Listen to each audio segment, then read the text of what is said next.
All right. Welcome, everybody, to the Medic Side Hustles podcast, the podcast for clinicians who dream of scaling beyond the clinical realm and redefining the value in their own terms. I'm your host, Dr. Shubhendu Kulshreshtha, an executive coach and an emergency physician, helping clinicians like you make medicine your side hustle. In each episode, we're going to sit down with an inspiring guest who redefine their careers, turning their strengths and experience into something greater. We'll dive into their journey and then later even explore one of the current challenges they'll be facing in their entrepreneurial journey. And so we've today got with us the founder of Monitree. Hi, Stuart. Thanks for joining me today.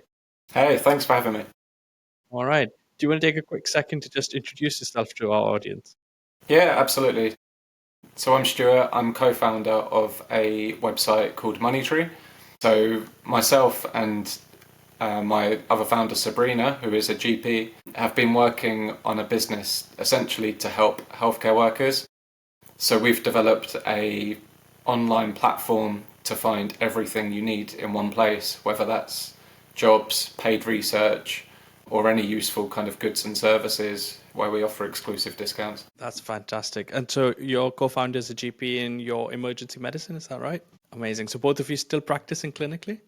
Yeah, we're in a similar situation. So we're both locuming and we're kind of working around business commitments and other kind of life and family commitments. So it's an interesting juggling act, but we're both kind of managing at the moment. And yeah, it's an interesting kind of dilemma because we really believe in the business. I think we've got kind of good proof of concept and we really think that this could turn into something huge. So we want to give it our all, but we've also got to pay the bills. And we both also enjoy being doctors. So just trying to juggle the two is an interesting challenge at the moment. Yeah, challenge, of course. Take me back to when the whole idea began. How did you get started with all of this? So personally, I've always been quite entrepreneurial. I've watched basically every episode of Dragon's Den since I was a kid. I kind of initially didn't think about becoming a doctor. So when I was at school, I studied economics and management for GCSEs, for A-levels, and then I went on to study those subjects at university level, and then switched towards medicine after graduating in economics and management.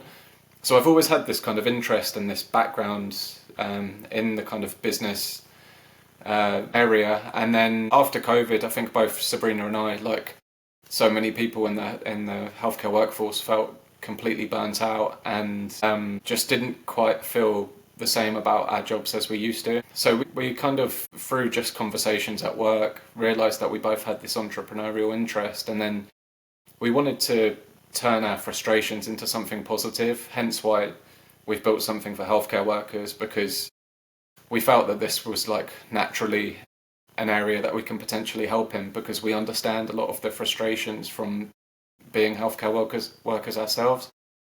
So we've been working on a business for the last almost 3 years now.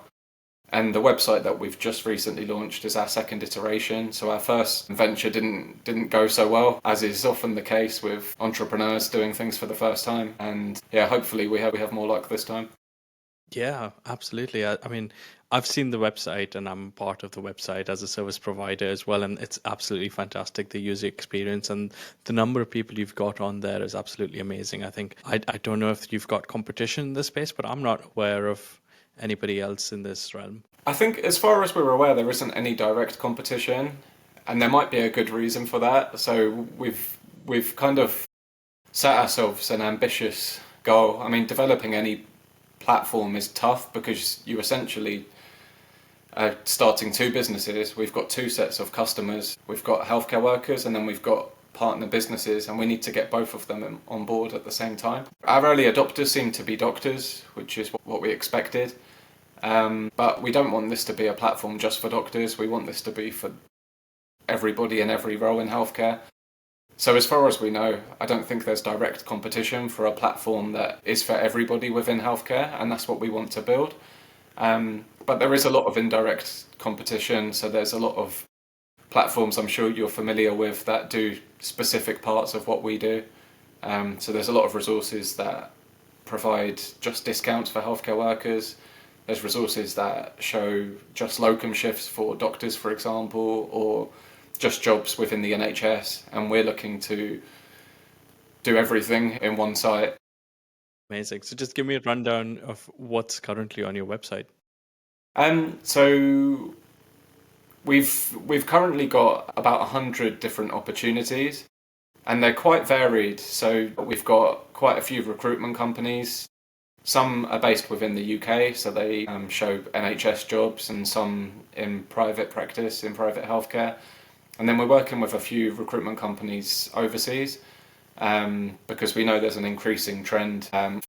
NHS workers and UK trained healthcare workers looking for work elsewhere. We're working with a market research company, so there's paid research opportunities, which I think is a really great way for people to make a bit of extra money. And it's something quite different. It's not, doing a locum shift within the area that you normally work within. You can do it from the comfort of your own home, and the financial incentives to do these studies are actually really generous. I wish there was more for emergency medicine, because I would do some myself, but unfortunately it tends to be more for like the other specialties that most of the studies are for. Yeah, our field's not very lucrative in many ways. No, it's not. I think we've made a mistake there. And then we've got just a whole range of other amazing services. So like yourself and loads of other businesses, like probably too many to name, but we've got educational support services for people that need to get CPD. We've got appraisal services. We've got language and culture tuition services for people who are new to the UK.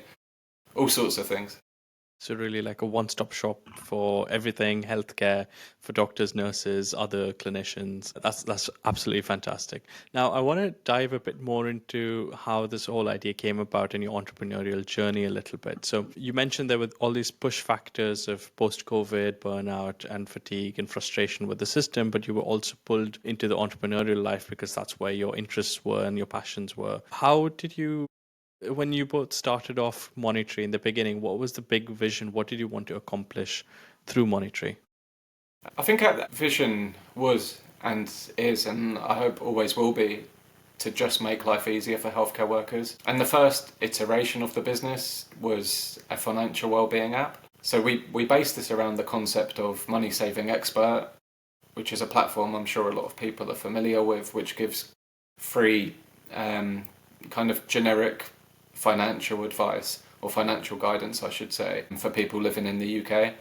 And we thought we could take that concept and apply it to the NHS, because as I'm sure you'll be aware, like understanding all of the pension scheme and maternity pay and tax when it comes to working in the NHS is an absolute minefield, and a lot of people lose a lot of money because they just don't understand, myself included. So that was our initial concept, and we spent a lot of time, a lot of effort, a lot of money on that, and like I mentioned before, it just didn't work out. So we quickly realised that there just wasn't really a market there. It didn't get the kind of response that we were hoping. So not long after launching that, we decided to kind of have a major pivot and completely go back to the drawing board.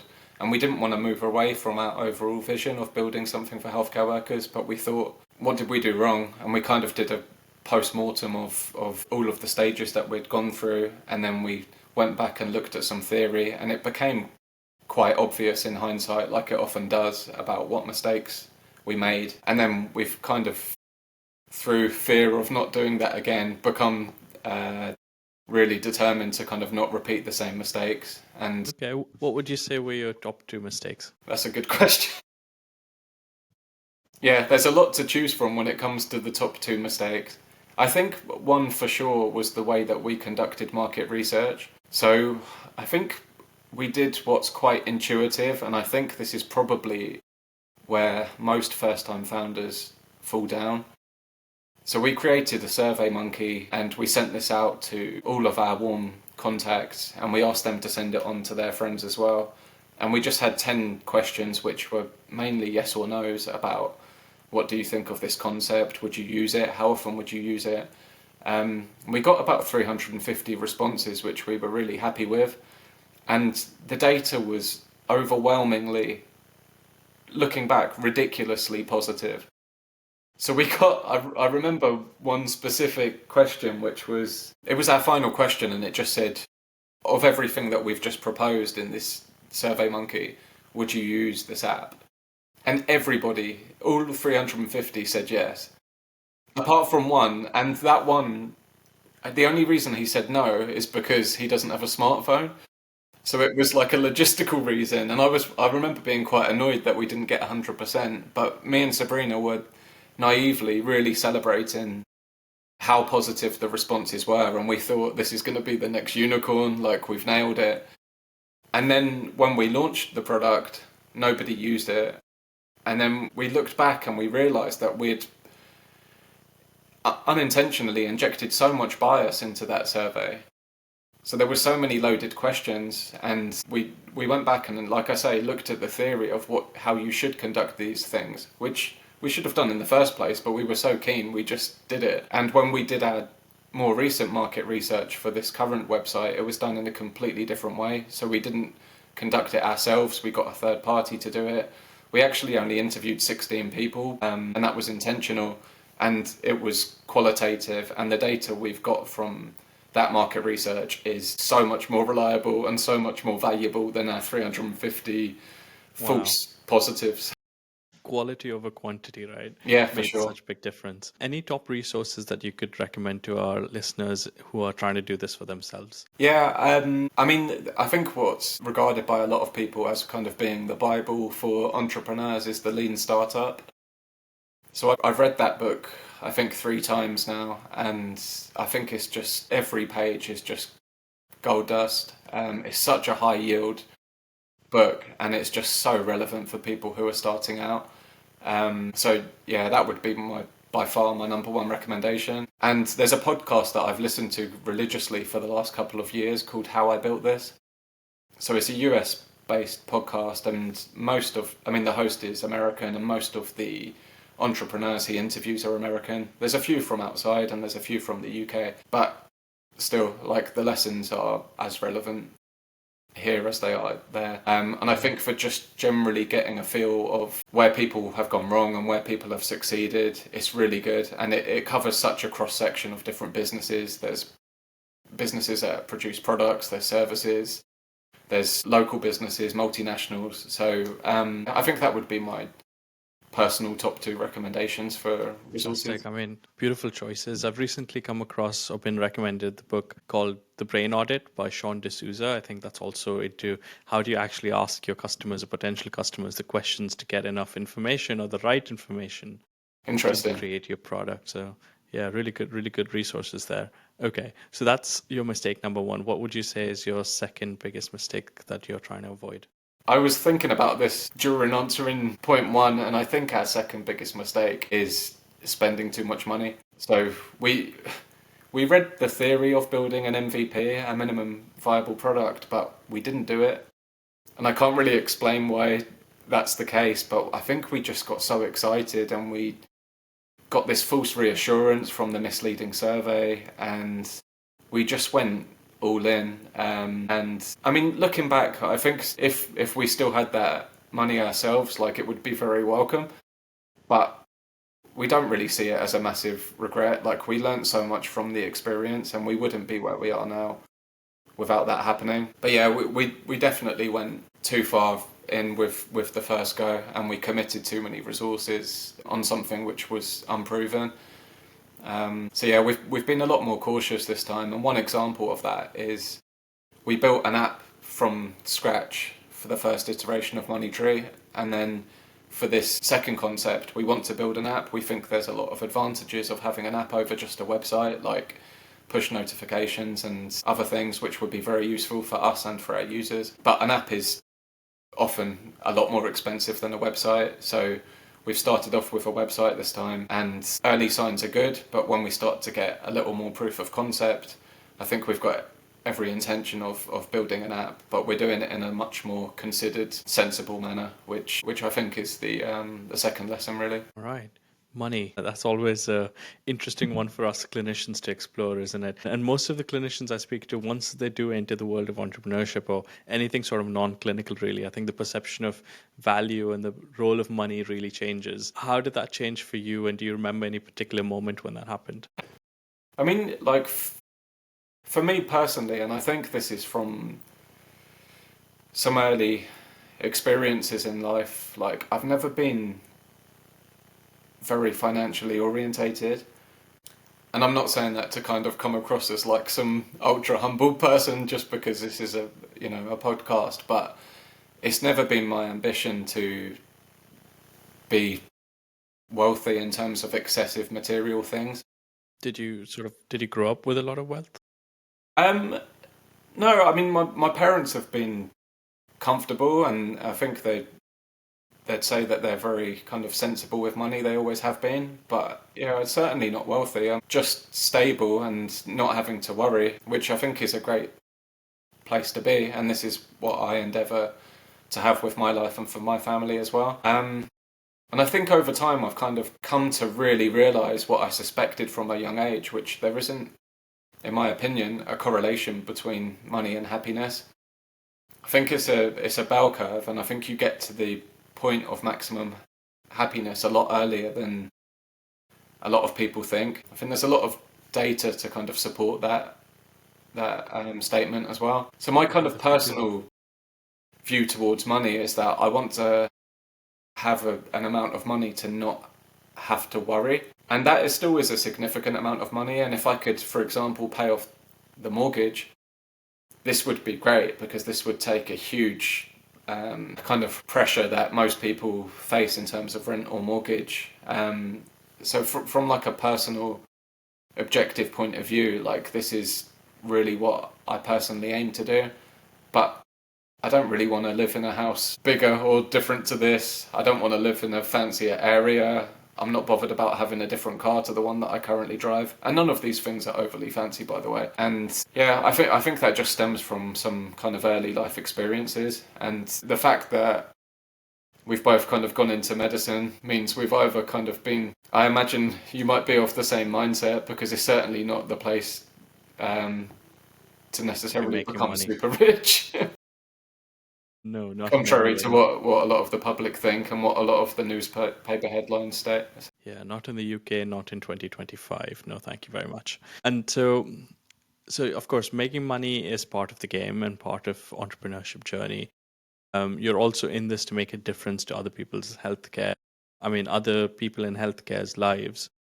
Is there a way in which you're measuring your impact? Yeah, so this was yet another lesson that we learned from version 1 of Monitree not going so well. So we didn't really have a clear set of targets, and we didn't have a clear way of measuring them.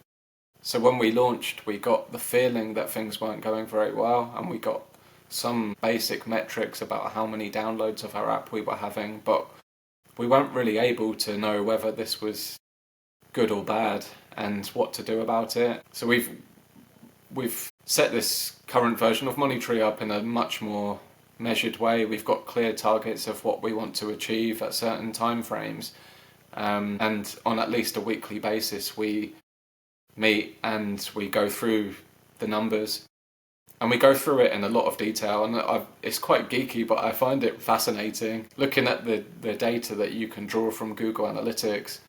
It's just so interesting.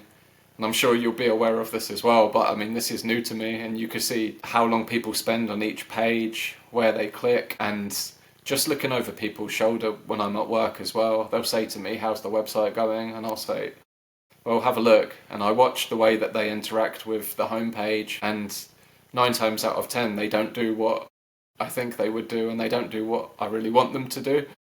So we're using that qualitative and quantitative feedback to just learn and iterate. And even today we've made some changes to the layout and the appearance of the homepage, and next Monday we'll look at the numbers again, and hopefully we'll see things moving in the right direction. But if not, it's fine. Like, we make some more changes and we observe again, and I think we've got a much more structured, much more sensible approach to slowly improving and working towards product market fit. Brilliant. And you've got a team, 2 of you as co-founders, both of you medics. How does your clinician lens sort of affect the business? And if you were to start again, would you bring on a third member? Well, that's a good question. I mean, despite the fact that we're both healthcare workers and we're both doctors, and we get on very well, we're very good friends actually, Sabrina and I, but we've got quite different personalities and we've got quite different skill sets. So I'm more of like the ideas guy, but 9 out of 10 of my ideas are awful, and Sabrina brings me back down to earth, but 1 out of 10 aren't bad. And also we found that when one of us is feeling a little anxious or despondent for whatever reason, the other one tends to be a lot more positive. So I've got a lot of respect for people that do this by themselves, and I just think for my personality, and Sabrina has said the same thing to me, like we feel like we just wouldn't be able to do it without the other one. So I think there's a lot of synergies. We work very well as a team. If we could have a third team member at this present time, they would definitely be somebody with technical experience and expertise. I mean, ultimately, Monitree is a technology platform, and our first employee is almost certainly going to be somebody with tech experience and know-how. I think that would be really valuable, and we're looking to bring that kind of person in as soon as we sensibly can. Did you guys either feel amongst yourselves that you needed to upskill yourself through like new courses or certifications in terms of the tech or other things needed in your business? I'd say we've been quite heavily dependent on our website developer, and it's not unusual for them to be working with founders who don't have any tech background. So they've communicated things in very lay terms, which I mean we'll be familiar with doing working as doctors. Like you get trained on how to, get rid of the jargon, and they've done this very well. So I mean, so far I think we're very happy with how the website looks and how the website functions, and we haven't really had to delve into the world of learning more about technology. But in terms of learning about the kind of science of startups, we haven't got any formal courses, but we've read the same books, we listen to the same podcasts, we share the same resources, and whilst it's been done in an informal way, we have definitely learned a hell of a lot over the last couple of years through failure and through fear of doing that again. So yeah, there's been a massive learning curve, and we've used a lot of resources, but less formal than kind of courses and certificates. Yeah, so our web developer is KO Digital, and yeah, they've done a fantastic job.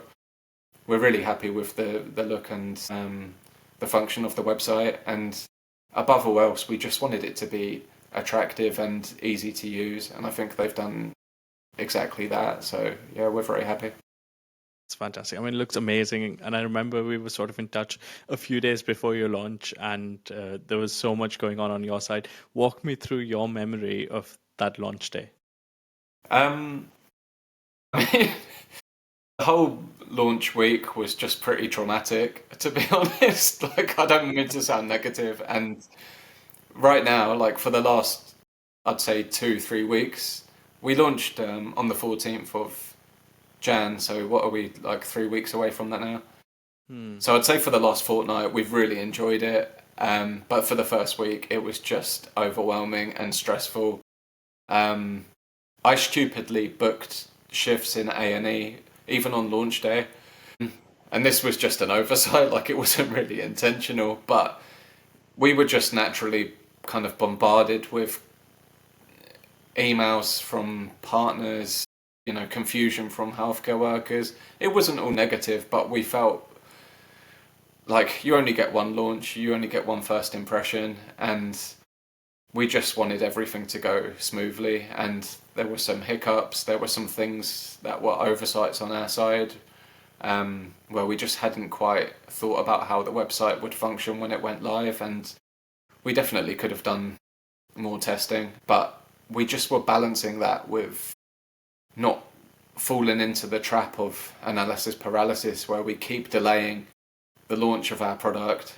And you hear this message again and again from founders that have been successful, that you just need to get it out there, and then you can learn, and then you can iterate, and you can build, and you can grow. So we were determined to launch when we set out to launch, and we did that, but it was a lot of stress. Both kind of had not sleepless nights, but very poor sleep nights, and we're juggling our family life. I've got a young daughter, working as well. Sabrina's been working as a GP. I've been working in A&E.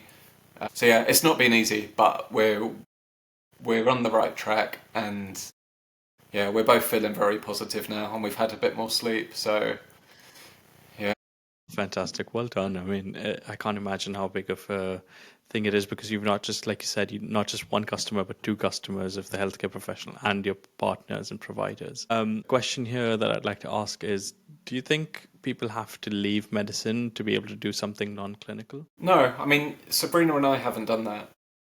And there's multiple reasons why, at least speaking for myself, I don't want to permanently leave medicine. So, like I mentioned earlier, like COVID completely and unfortunately permanently damaged my whole view of the job. I used to be like I'd say on the spectrum of like happy and unhappy healthcare workers. I was abnormally happy. And I used to like really love going to work. I rarely dreaded going to work, which is an unusual and very positive sign. And I rarely got to the end of the day and felt like I really was desperate to go home or felt really exhausted. And I was very career focused. I very much wanted to finish training, and there was kind of no doubt in my mind that that was going to be the long term plan. And just, I think, again, it's not selling this as like a sub story, but and I think this is the case for so many people, but COVID just completely almost ruined the job for me for multiple reasons. But like it took a long time, and I think part of working on this business has helped me kind of recover and get to a point where I do enjoy work again. But there's still, and I think this is kind of understandable. This is my 50p psychology, but I think there's a part of my brain which is just scared that that COVID like effect could happen again, and I don't want to be completely dependent on a job which basically made me depressed. So I enjoy being a doctor. I would like to do that until I get to the point where, hopefully I'm a lot older and actually just naturally want to retire from everything. And I think there's a lot of benefits from still working in the environment where our business is focused, because there's a lot of feedback that I can get from the people that I work with, which is, very difficult to get otherwise. But yeah, balancing the two is difficult, but it's doable. We've done it so far. I know a lot of other people who have done it. And yeah, I hope to carry on as a doctor, even if this business grows as big as we believe it will do, and we're working hard to achieve. Yeah, I mean, of all the people that I speak to, the one thing that's common and comes across is that, like we were talking about, it's not really about the money or the status even anymore in terms of getting into medicine. The one thing we really want is to make an impact. Mm-hmm. And something's happened at COVID, and since COVID been getting worse, is our ability to make an impact. We're just constantly working in a broken healthcare system that's limiting all our ability. And I think separating yourself from that role and then saying, okay, what are all of the ways in which I can make an impact? And then you realize, hey, medicine's just one of them, and we can keep continuing to do that a little bit, but then maybe there's other ways that work with my strengths a little bit more and give me a bit more control over the situation than medicine does. Yeah. Yeah. Yeah, absolutely. I think, I mean, I mentioned to you on a previous call that I was in emergency medicine training. Mm-hmm. And after finishing ACCS, I stepped out. I've essentially locumed and worked on the business since then. And another big factor in that decision was having a child. So I've got a lot of respect to people that, carry on working full time and working on a rota, and they genuinely have my admiration. But I just felt that it wasn't right for me, and I haven't regretted that decision at all. It's meant that I'm able to spend a lot of time with my daughter, and I'm able to do a lot of things that, for various reasons, a lot of parents just aren't able to do, and often for factors outside of their control. So I feel like I'm very fortunate from that point of view, and that was another big factor in stepping away from full-time medicine, and especially working on a rota, to now doing this locum work, which affords a lot more flexibility. Yeah, so the degree of flexibility is allowing you to do a bit more in terms of the business, and then also hopefully helping you enjoy the work more as well, because it did for me, and made the clinical work a lot more enjoyable. Okay, so let's change gears, and I want to ask you, what do you think's been like the key to your success so far? I think it depends how you define success. So I think in some ways, like, success is yet to be achieved, and Sabrina and I are very careful to celebrate milestones, and I think there's a lot of what we've done and a lot of what we've achieved which should be celebrated, and we don't hold back from doing that. It's not a particular financial metric that we've got in mind which would define success. And having raised investment with the business, having not given up after quitting after the first go didn't go very well, and having now kind of launched a website and started to get some much more positive signs, these are three massive achievements, I think, and things that we're very proud of. But I think until the business starts generating some money and until it's viable, so until we start generating more money than what we spend, I'm not sure if we'd quite kind of class this as full success at the moment. And ultimately delivering our vision, which is making a positive impact on the healthcare workforce. Our addressable market is huge. This is over 1 million people. And in order for us to feel satisfied that we've done what we set out to do, we need a lot of users on board and we need them to be getting a lot out of the service. So we've got a long way to go. But we view these targets very positively. But what's been sort of the crux or the one thing that's been key to getting you to where you are now that you wouldn't want to give up on anytime in the future? Sabrina. Okay. Yeah. Yeah, I think I would have quit. I just wouldn't have the... Yeah. I don't know, there's multiple skills and traits that I would lack to have got to this point. Sabrina says a similar thing. We just wouldn't have been able to do this without the other person. And it's not just the practical side and it's not just splitting the workload side, but also just in terms of motivation and perseverance. Yeah, I think Sabrina would be the every ideator needs an executor and every executor needs an ideator, and just a perfect team is what it takes to make an idea come to life, and it's very rare and very unlikely to be able to get both in one person. So yeah, well done. All right, so let's switch gears a little bit, and I want to ask you, in terms of where you are now with the business, what's a current dilemma that you're looking to get clarity on? So we had a meeting just this morning. We do our weekly meetings on Monday.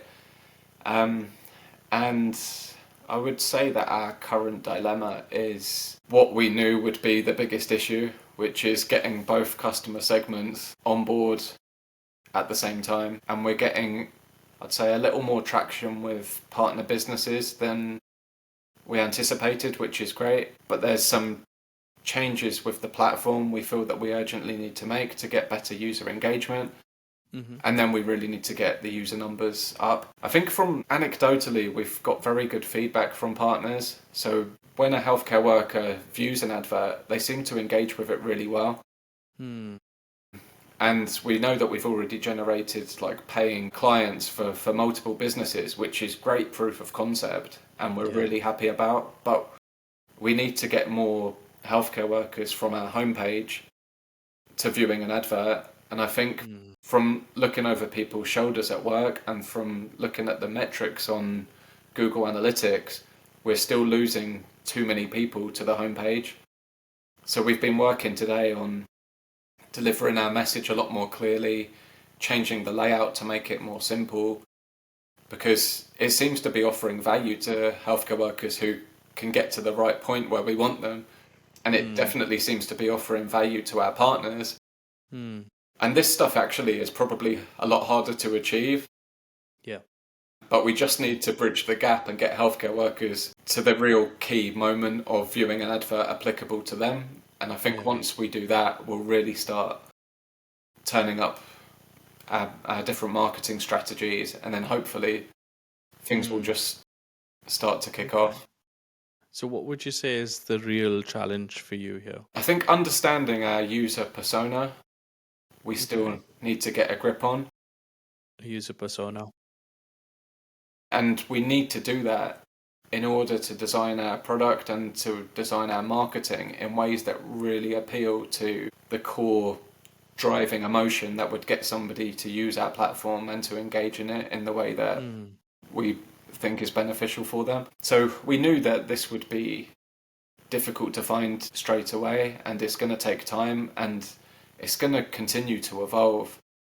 But I think our biggest challenge really is to get a firm grip and a firm understanding, not just on the demographic of that early adopter, not just whether they're doctors and their age group and their location, but also the psychological side, so their motivations and their opinions. And if we can find those common characteristics, I think we'll be a lot more successful in the way that we make decisions about where should we do our marketing, how we should do our marketing, and how we should even design and tweak the website. Okay.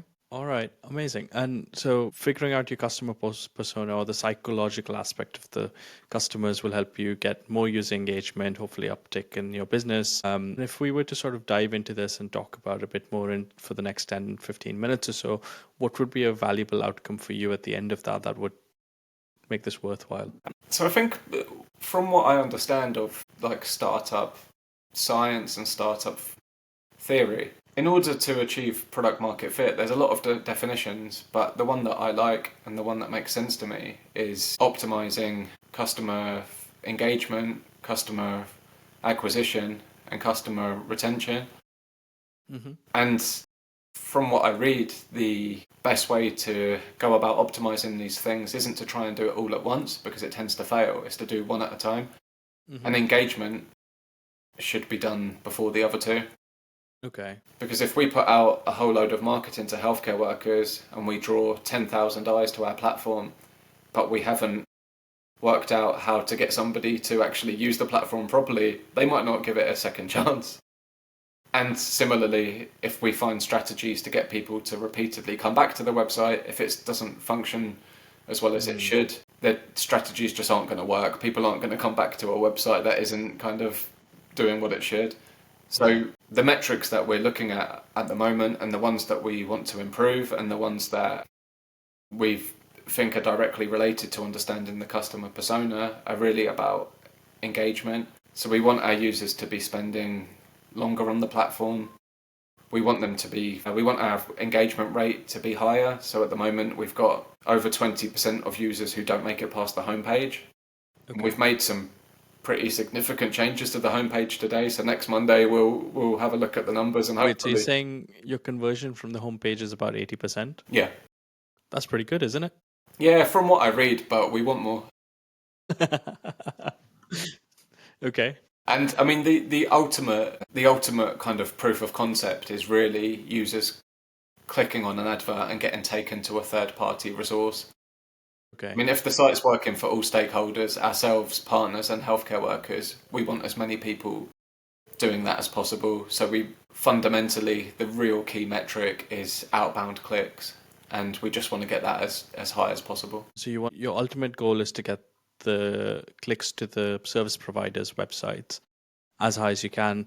And currently you're looking at your landing page conversion as the key to get there. And so you've got about 20% of people who don't click on. Do you know how many of those then convert into the final click? So we know that 89% of our users so far go to the doctor's homepage, which isn't unexpected. We've got more opportunities for doctors than we do for other healthcare professionals. Mm-hmm. And that's not because we're doctor biased. Like, we don't particularly want a website especially for doctors, and it's not our long-term vision, like I mentioned before, but there just happens to be a lot more opportunities for doctors than other healthcare workers. And most of my connections, most of our followers on LinkedIn, again, I think just because me and Sabrina are doctors, they happen to be doctors. So we anticipated doctors would be a kind of early adopter, and that seems to be the case. I mean, what I do know is that 20% of active users have gone on to the point where they've opened or clicked on the link to go to a third-party website.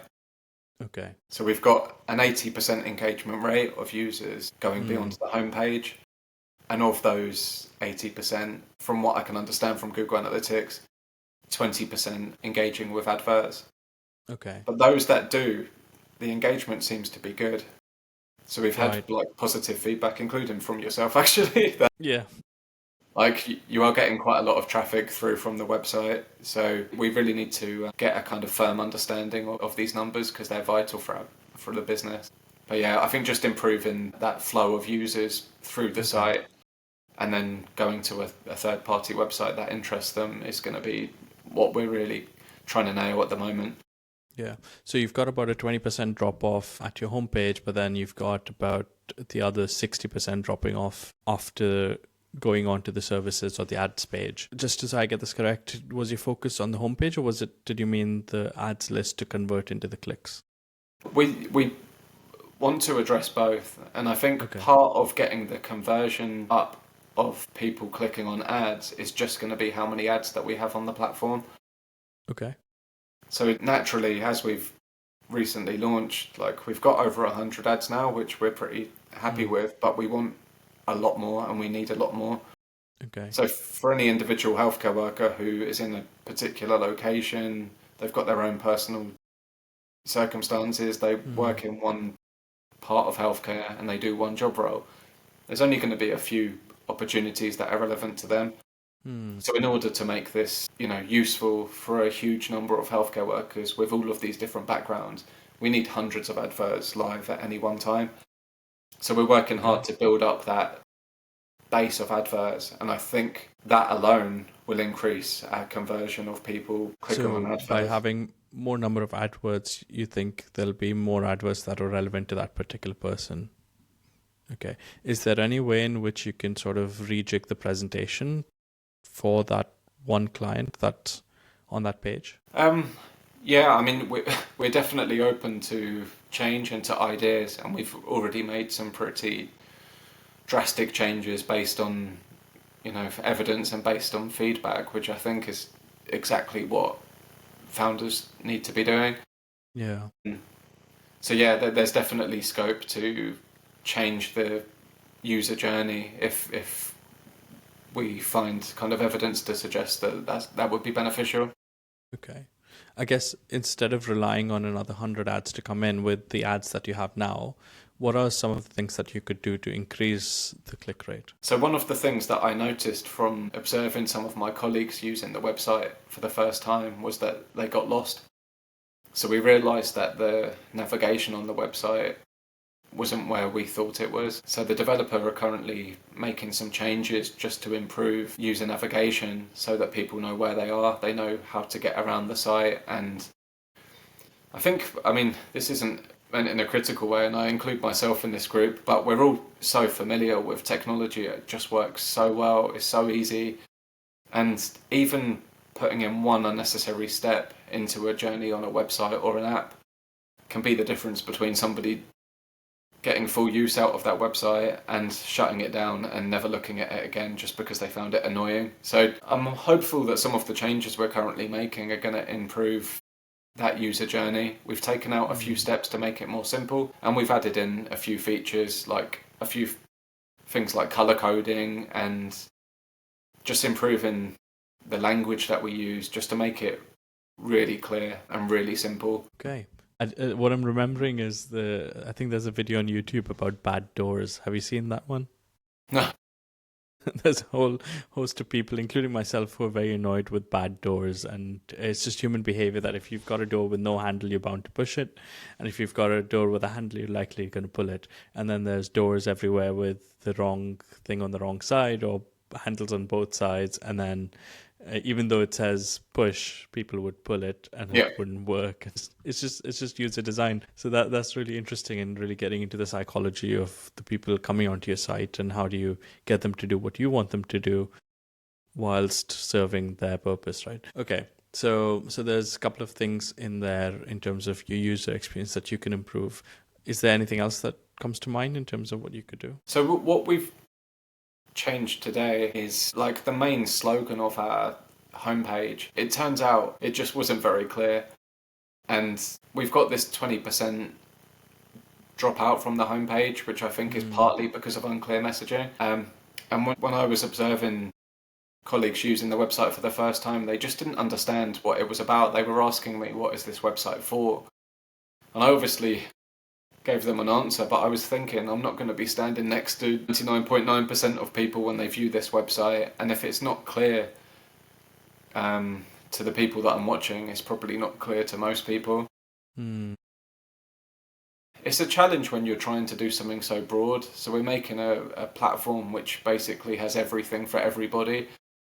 But when you use such vague, broad language, which we initially did, we just said something like the marketplace for healthcare workers. People were naturally saying, is this where we buy and sell things? And I was thinking, no, that's not what we mean by marketplace. And it was only upon launching and upon watching people and asking them that we realised the messaging just wasn't right. So another thing that we've changed today is we've made it a lot more to the point, a lot more simple. And what we found in our market research from months ago, last year, and what continues to be the theme in terms of the key reason why people would use this resource is essentially money. Okay. So we've just made it a lot more direct that this is a place where you can make money, whether that be through finding a new job or doing a market research study or picking up a locum shift, or where you can save money. Because to our surprise and to our delight, almost all partners have offered some sort of discount for their goods and services. So we've just haven't changed the concept of the website, but in terms of like the messaging, we're going to see how this goes. And when we put out marketing through various channels, again, we're going to go with that much kind of clearer, money orientated messaging, and hopefully we see an improvement in the numbers. Yeah. So speaking to one of the eternal markets of health, wealth, and relationships and happiness, I guess, right? One of them. Yeah. Speaking to what the customer needs. That's beautiful. A slightly meta question, I guess, is if you were to sort of zoom out and imagine that you were watching a movie of you and Sabrina creating Monitree, and you were sort of now near the middle of the movie, the climax where you've launched it and you're struggling to get clients, or like struggling to get a bit more engagement, and you're frustrated and you're having these weekly meetings, but you were sort of the person watching the movie, and you kind of had this feeling like, oh, why don't they just do this, or why don't they just do that? What would you say to yourself? I think there's a strong temptation to do something very bold. And one of the reasons that I've found from a young age, again, like entrepreneurship, so interesting and so engaging is these stories, which don't necessarily represent, reality and don't necessarily represent the best thing to do. But you hear these stories of startups doing just some really bold, really radical marketing scheme, or just some genius way of piggybacking on another business. And overnight they wake up to hundreds of thousands of new paying customers. And I think if I was watching a movie of where we were at now, I would be thinking, just be braver. Okay. And just be braver. There's a lot of examples of businesses I listened to on how I built this podcast that I mentioned earlier, where they've just gone for it and they've done things which are kind of unconventional and outside the box, and they're not guaranteed to succeed. But in the worst case scenario, it often doesn't mean that your business completely collapses or there's a massive PR disaster. And potentially it could just really get things going and you could become like a viral sensation. So I think this is always in the back of our minds. We've talked about a few ideas where we've had some thoughts about doing stuff like this, and I think this is ultimately what kind of we need to discover, and this is what I would be screaming at the screen. The screen, yeah. And if you knew that you couldn't fail, if you knew that you would be successful, what's the one thing that you would be braver about tomorrow? If we knew we couldn't fail, I would order probably 10,000 pens or some sort of Monitree memorabilia. Okay. And I live 5 minutes from the hospital that I work at, and I would stand outside the gates tomorrow and I would give boxes to different staff and I would tell them to go and drop it in their clinical area. And I love these stories about this kind of face-to-face marketing that a lot of startups do. They go to college campuses or they go to city centres and they find really clever ways to get people's attention, and it seems to work really well, or it can potentially work really well. And Sabrina and I have actually got every intention of doing this. We're just deliberately waiting to make sure the website functions a little bit more how we want it to, get engagement a little bit better. And then, I'm going to order those pens. Amazing. I can see Monitree pens everywhere, and that would be, there's a huge dearth of pens in the NHS, as everybody knows. Yeah. And if you do that, what's the best thing that could come out of it? I mean, I think if we can prove that that works locally, and I think if that's a cost-effective way to get more people to our site, which my hypothesis is that it would be, I think that we would go on a bit of a tour and we would go round to as many trusts and like healthcare facilities as we could, and I think it would be a lot of fun. I think we would at the same time get a lot of feedback from healthcare workers, and I think it gives us like great social media content. I think the fact that we are healthcare workers and we're building something for healthcare workers resonates. And if you can then see those founders going out and about and doing the stuff that you kind of, everybody likes seeing founders like sleeping on the garage floor and staying up all night just because it's quite interesting. And if, you know, if we had some videos or photos of Sabrina and I driving up the M1 up to Leicester or something doing a pen drop, I think that would be Throwing pretty pens cool. out the window. Yeah, why not? Yeah.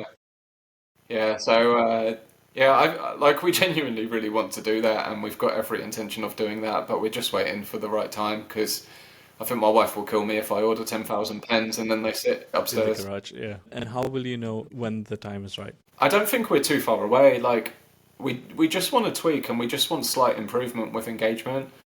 But again, like we don't want to fall into the trap of this analysis paralysis, and we were strict with launching on the date that we wanted to, and we did that. And similarly, after this recording, in fact, I'll message Sabrina, and I think we'll just set a date, maybe for the next few weeks, of actually doing this thing, and we'll Okay. optimize what we can in the meantime. But yeah, I think it will be a great way of marketing, and we're only gonna, like everything, you only find out whether it works or not after you do it. So let's just do it. We won't Brilliant. spend too much money initially. We won't spend too Yeah. much time, but we'll do one attempt. Pilot. Yeah, and then hopefully we'll be at your local hospital next. Yeah, I love it. Straight to action. And not to mention that all you've got all your partners and on board as well who can help you distribute some pens as well. Yeah, So yeah. amazing. Brilliant. That's fantastic. And just as we're wrapping up, I want to ask you what's been the most valuable, insightful, fun thing about our conversation today? The way that you've asked some questions, I think, has been like really, really interesting. Okay.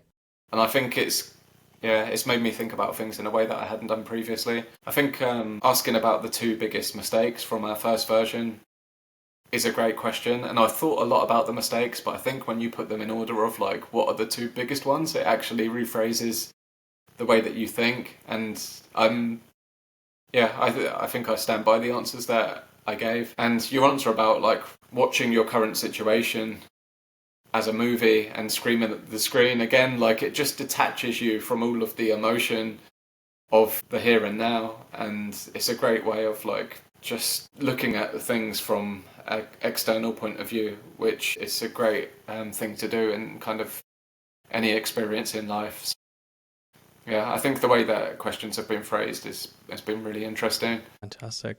Yeah, and I this hope is the that first added. podcast recording that I've done, so yeah, it's been a fun experience.